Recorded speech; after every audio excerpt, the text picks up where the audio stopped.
बंधु मैंने आमे माने धन प्राप्ति करिया पई अनेक गुड़ाए उपाय पालन करिथाउ। तेबे भारतीय तंत्रशास्त्र रे धन को आकर्षित करिया पई अनेक गुड़ाए चमत्कारी उपाय विषय मध्य वर्णना करा जायछि। तेबे एही तंत्रशास्त्र रे किछि वृक्षलता विषय मध्य उल्लेख करा जायछि।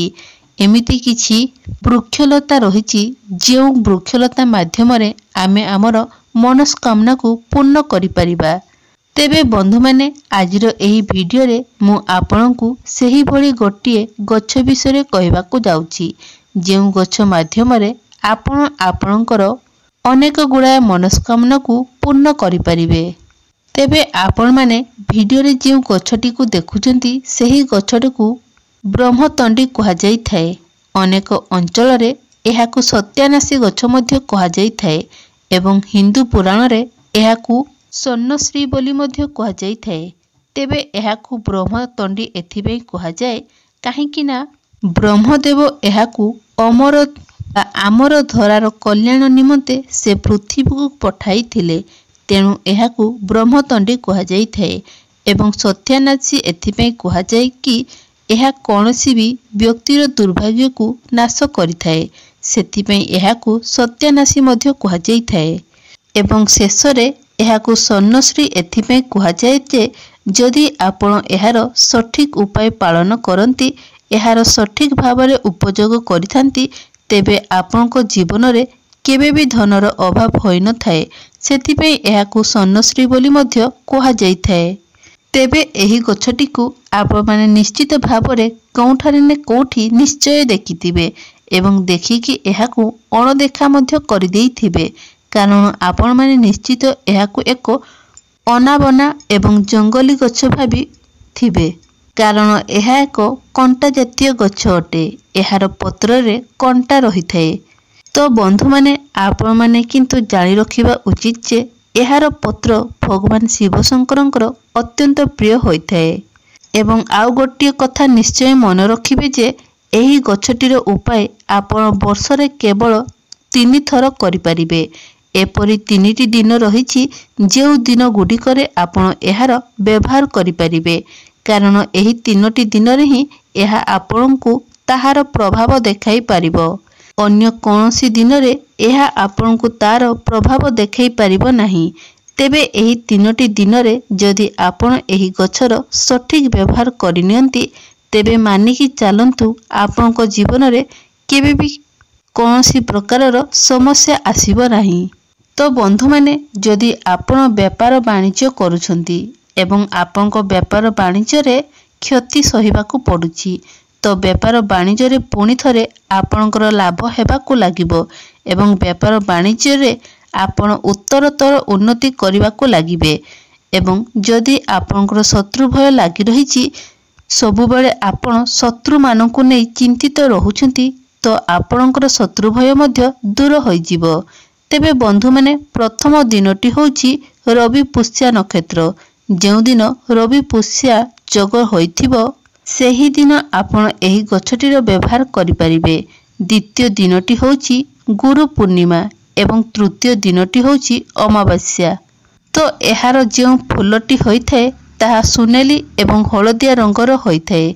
तेबे एही फूलटी को जदि आपण तोळिकी बा तोळंती तो सेथिरु जेउ क्षीर बाहरी थाए ताहा भी सुनेली रंगर होइथाए अर्थात एहार जेउ फूल रही थाए ताहा आपणको जीवन को केवल धन आकर्षण करिबा ही कार्य करिथाए।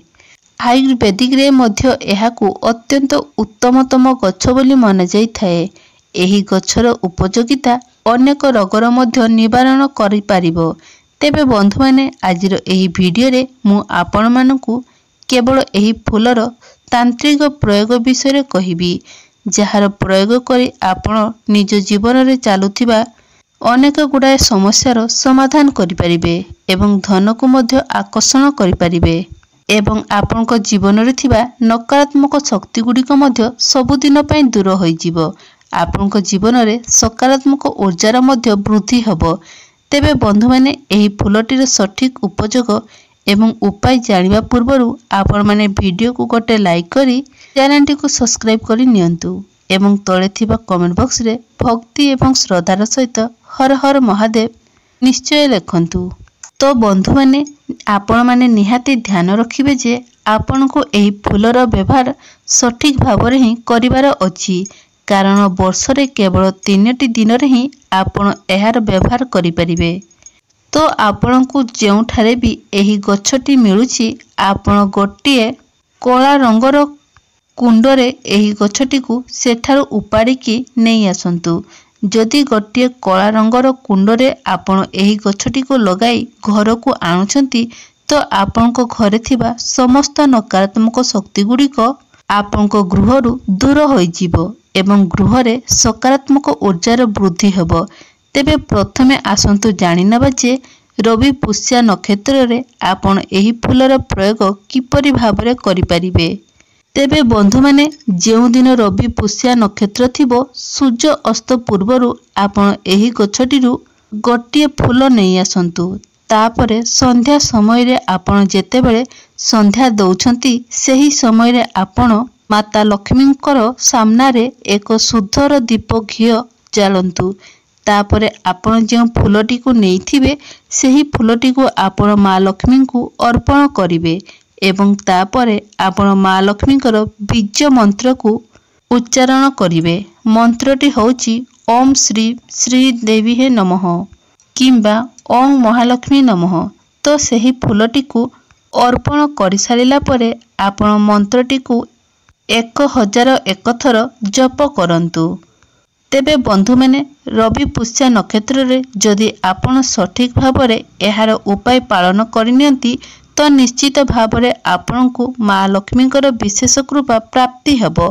ता सहित आपनक जीवन रे धन आसीबार अनेक गुड़ाए मार्ग मध्य खोली जिवो।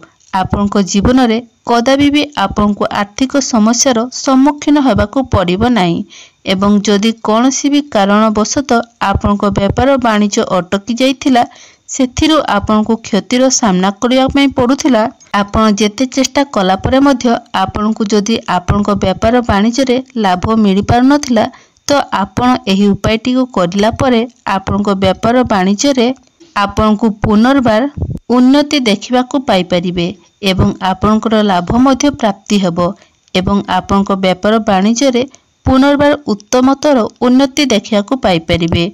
आपनकु आकस्मिक धन मध्य प्राप्ति हेबो। चाकरी क्षेत्र रे मध्य आपण दरमा आपनकर वृद्धि होई परिबो। द्वितीय रे होची गुरु पूर्णिमा दिन आपण किभଳି एहार व्यवहार करिवे। तो गुरु पूर्णिमा दिन आपनकु एही गछर गोटिए पत्र नेबार अछि। तापरे आपनकु गोटिए तंबार नटा नेबार अछि एवं सेही नटारे आपण शुद्ध जल नियंतु। सेही नटाटी जेपरि जल रे परिपूर्ण होइथिबो। तापरे कोनोसी भी शिव मंदिर को जाई आपण सेही जल को भगवान शिव शंकरଙ୍କ लिंगरे अर्पण करंतु एवं जल अर्पण करिबा समय रे आपण नेइथिबा पत्र को अर्पण करंतु। तापरे आपण ओम नमः शिवाय मंत्रर जप करंतु। जदि आपण गुरु पूर्णिमा दिन एही उपायटी को सठिक भावरे करि नउछंती तो आपनकु महादेवंकर अपार कृपा प्राप्ति हेबो एवं आपनक जीवन रे चलीथिबा अनेक गुड़ाए समस्या मध्य दूर होई जिवो।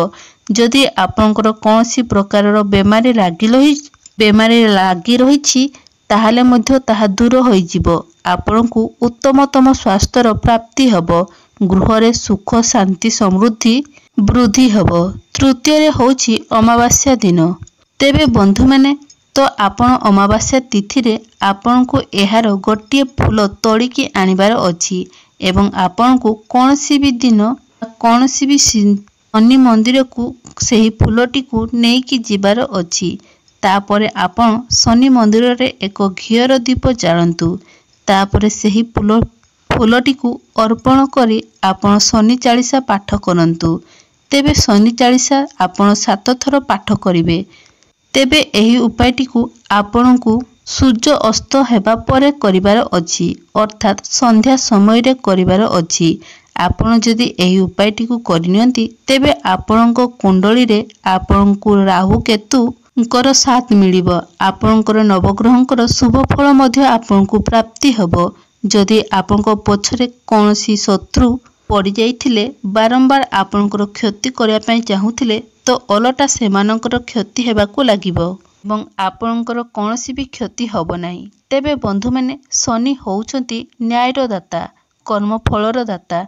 जदि आपण भल कार्य करंती तो निश्चित भावरे आपणकू शनिंकर कृपा हबो एवं जदि आपण अन्य काहार क्षति करिया पई चाहूथांती तेबे शनिदेव आपणकू दंड प्रदान करिवे। तो आपण जदि अमावास्या तिथि रे जेउ दिन शनिवार पड़िथिबो शनिवार रे जदि आपण अमावास्या पड़े सेही दिन आपण एही फूल को शनि मंदिर रे सेही फूलटी को अर्पण करी 7 थर शनि चालीसा पाठ करि नियंतु। देखिबे निश्चित भावरे आपण को शनिदेवंकर कृपा प्राप्ति हबो। नवग्रहंकर शुभ दृष्टि मध्य आपण को प्राप्ति हेबो। एबे आसंतु जानि नेबा शेष उपायटी विषय रे।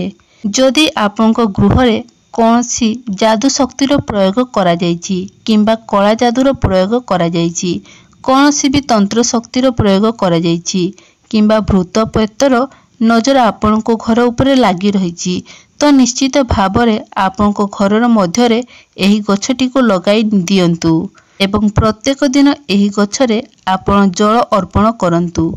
जदि आपण एही गछटी आपनक घरर परिसर रे हरा भरा होई बढ़े तो आपण जानि नेबे जे आपनक गृहरु समस्त प्रकारर नकारात्मक शक्ति गुड़िक कटि जाइछि बा दूर होई जाइछि एवं आपनक घर उपरे कोनोसी प्रकारर नजर दोष मध्य नाही।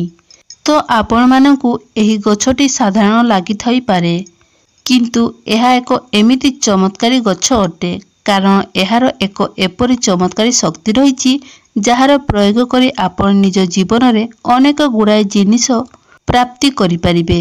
आपनक जीवन रे चलीथिबा अनेक गुड़ाए समस्यार समाधान करि परिबे।